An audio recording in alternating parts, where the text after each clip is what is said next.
بسم اللہ الرحمن الرحیم۔ حضرت وہاب فرماتی ہیں کہ اللہ تعالیٰ نے سور کو شیشے کی طرح صاف سفید موتی سے پیدا فرمایا اور عرش کو حکم فرمایا کہ سور لے لے، تو اس نے لے لیا۔ پھر اللہ تعالیٰ نے فرمایا کن ہو جا، تو اسرافیل علیہ السلام وجود میں آ گئے۔ تب اللہ تعالیٰ نے اس کو حکم دیا کہ وہ سور اٹھا لے، تو اس نے اٹھا لیا۔ اس میں ہر پیدا شدہ روح اور ہر سانس لینے والے نفس کی تعداد کے برابر سوراخ ہیں۔ دو روحیں اس کے ایک سوراخ سے نہیں نکل سکتی۔ سور کے درمیان میں آسمان اور زمین کی گولائی کے برابر سوراخ ہیں، اور اسرافیل علیہ السلام نے اس سوراخ پر اپنا منہ رکھا ہوا ہے۔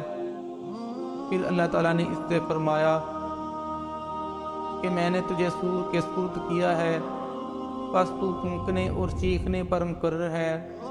تب اسرافیل علیہ السلام عرش کے سامنے داخل ہوئے اور اپنا داہنا پاؤں عرش کے نیچے رکھا اور بایاں پاؤں آگے کیا، اور جب سے اللہ نے اسے پیدا فرمایا تب سے اس نے پلک بھی نہیں جھپکائی، کیونکہ وہ اس کی انتظار میں ہے جس کا اسے حکم فرمایا گیا ہے۔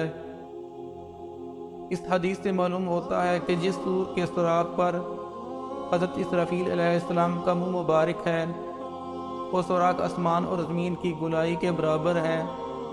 اس سے اندازہ کیا جا سکتا ہے کہ خود حضرت اسرافیل علیہ السلام کا اپنا جسم کتنا بڑا ہوگا۔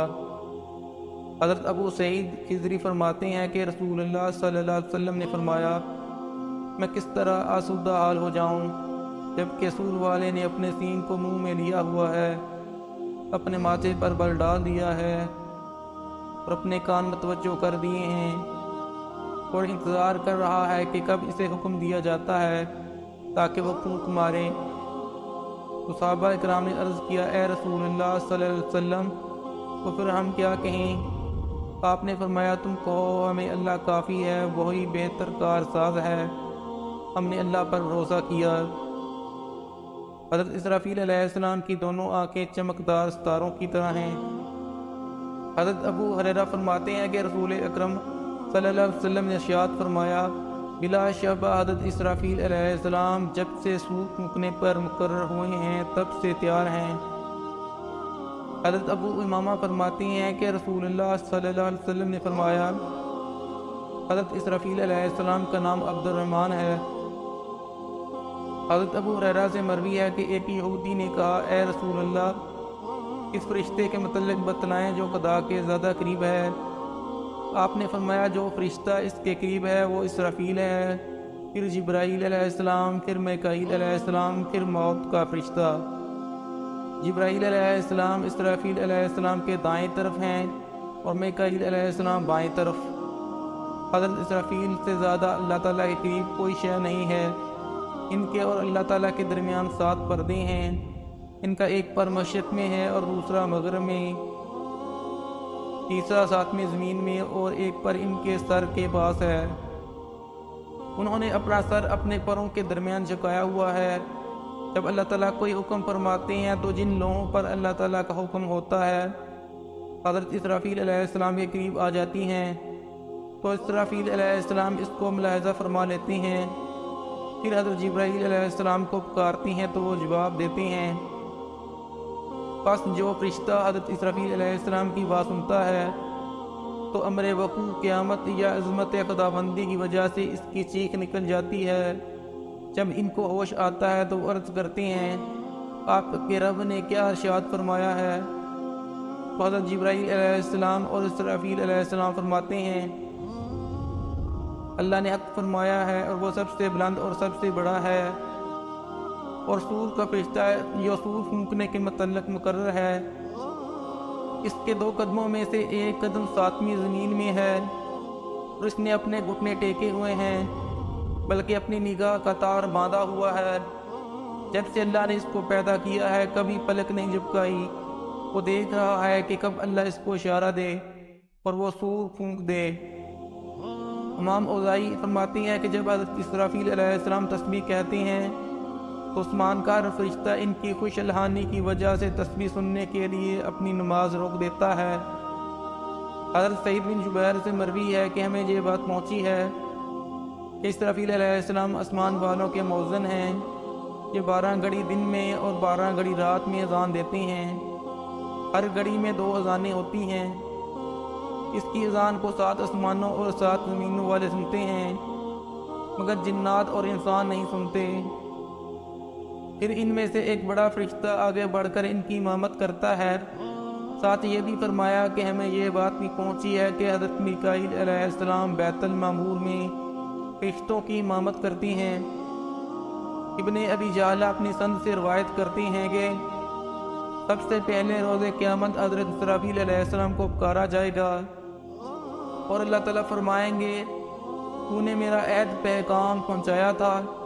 وہ عرض کرے گا جی ہاں میرے پروردگار، میں نے اسے جبرائیل تک پہنچا دیا تھا۔ پھر جبرائیل علیہ السلام کو پکارا جائے گا اور کہا جائے گا کیا تجھے میرا عہد اسرافیل علیہ السلام نے پہنچا دیا تھا؟ وہ کہے گا جی ہاں میرے پروردگار۔ تو اسرافیل علیہ السلام کو آزاد کر دیا جائے گا۔